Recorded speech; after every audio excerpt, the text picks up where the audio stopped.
Yo, this is Bench Gamer here. So we have a bit more specific information about the new endgame update in Genshin patch 4.7. We have what seems to be a more official name now. I don't know if this is still a fan translation, but it does feel like something that could exist in Genshin Impact that the localizers would realistically use. It's called the Imaginarium Theater. I think this is what the new Spiral Abyss is going to be called because it seems to be set in a theater room, probably like right behind Lisa's library or something, and it seems to be tied to the Hexen Circle. So there's probably some sort of lore related reason for why that is. And yeah, it's going to be a new permanent endgame content. We're going to be accessing it using something called the Tome of Reveries, and that's also going to be in the theater room. So that's basically all we have for the lore related stuff. All right, so now on to the actual gameplay content. The Imaginarium Theater will have a theme that will change at certain periods, so I'm guessing that this is going to be like the seasons essentially. They're not very consistent with the translation. Some of the rumors call it episodes, some of them call it seasons, but when I read the Chinese, it just says the same word, which is 一时期, which just means a period of time, right? 一期. Some people translate it as episodes, some people translate it as seasons, but it basically just means the same thing. It's all the same word. Um, all right. So when the themes change at certain periods, why did I say the guest characters will change with the theme, and the opening characters will gain fantastical blessings in performance challenges and in open world per season. So basically, what this means is that we're going to get new different characters to use per season. Well, we don't actually gain them. We just get, they choose them for us, and then if we have the characters, then we can use them. If we don't, then we use the trial characters. I explained all of this in my previous video, so I'm not going to go over all of the stuff I've already said in the previous video. If you don't know about that, then you can just go watch it. I'm not going to waste my time with that. So basically what this means, fantastical blessings, that's probably just a very like fancy name for buffs. And performance challenges is just what they use to, say combat missions or combat events. You select characters according to restrictions to form party. We already know that. Each character has 2 vigor. Okay, here comes the new content. We probably already guessed, some of you probably already guessed that we would be like doing something close to a previous event. So there was a previous event where you had to choose different characters based on the characters that they select for you, and you can only use those characters 2 times, and they just called those 2 times vigor. That is the terminology they are using, and 1 vigor is lost upon completion of an act's performance challenge, and an act is probably just like 1 run. So each time you do like a combat event, then you can only use that character 1 more time because there's only 2 vigor, and after that time is up, then you have to use a new character, which is why you have reserve characters. So after completing a performance challenge, you unlock Thespian Trove. And Thespian Trove is basically just the shop where you exchange what you earn for like goodies and stuff. You exchange toy medals, which I assume is the same thing as credits in Simulator Universe, for Thespian Tricks, and you exchange Thespian Tricks to use on character photo page. And the character photo page is kind of like, it's kind of vague at this point, but basically what it is, it's like a new thing you can do with our characters where they do special poses, and I assume that with each season you can just like exchange what you earn from the new Spiral Abyss mode, the currency you use, and then you buy these special poses, and they're just kind of like an achievement that you have that you can probably hang up in your what's it called again, the teapot. So it's kind of just like, it's nothing really gameplay related when it comes to the combat. It's just something that you can look at. And Thespian Troves reset every season. So I don't know if they're going to add different poses for characters every season. I assume that they will, because if you only have a certain amount of poses, then it'll get boring. This isn't really too big of a deal. It's just like some small thing to make you feel good after. It's to show that you completed the challenge, essentially. A variety of events can occur. Okay, here is more gameplay related stuff.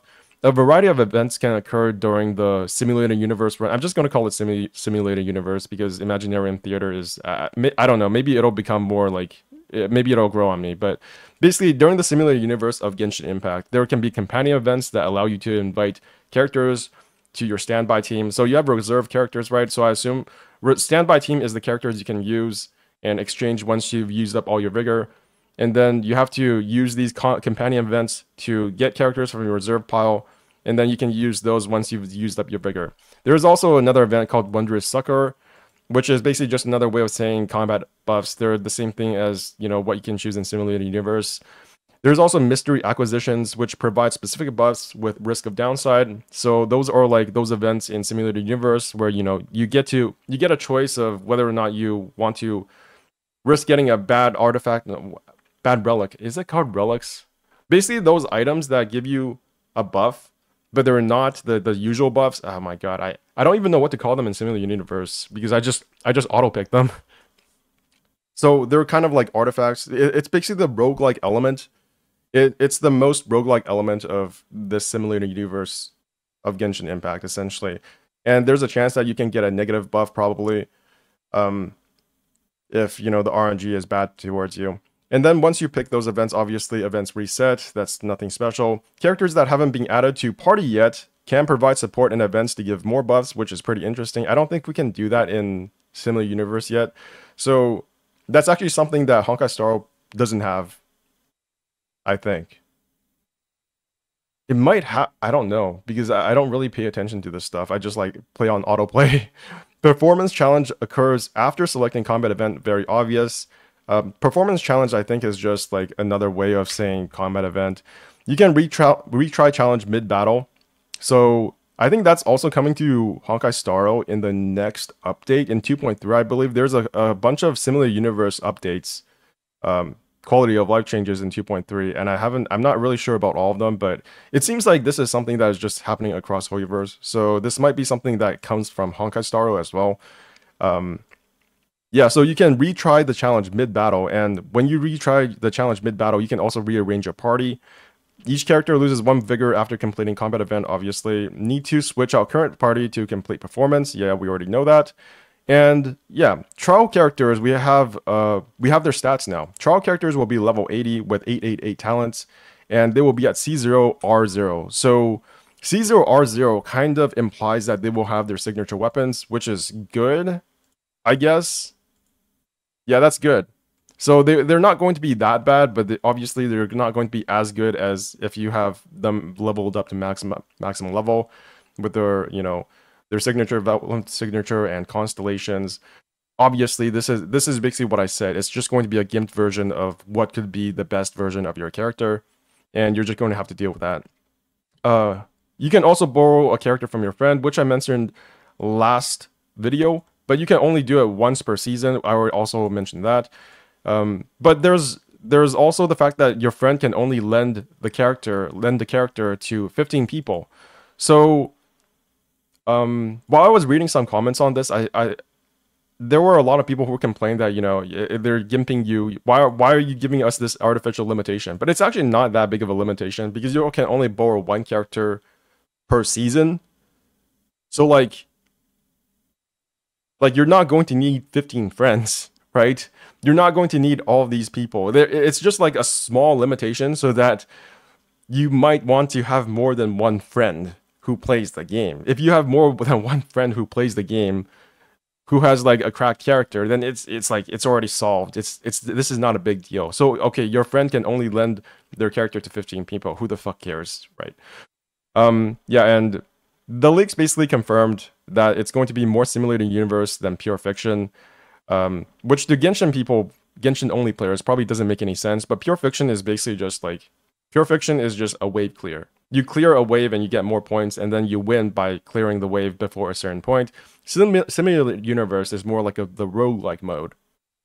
And yeah, that is basically what this is. This is simulated universe plus previous events from Genshin Impact with their own like small spin on it, where you have to exchange characters every 2 turns, right? Every 2 turns, every 2 combat events, you need to switch out your characters for another character. So this is a party builder, essentially. This is like build your teams, and if you don't like that, then you probably won't like this as well.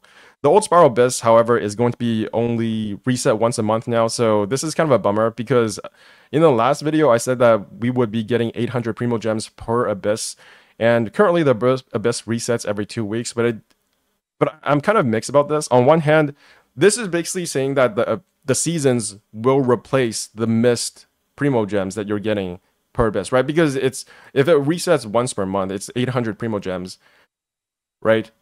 1 season for the new Spiral Abyss is 620 Primo Gems, and the old Spiral Abyss was 600 Primo Gems twice a month. So that's 1,200. So now the new Spiral Abyss is 600 plus another 800 from Spiral Abyss, which basically means that you're going to get the same amount of Primo Gems every single month, which is a bummer.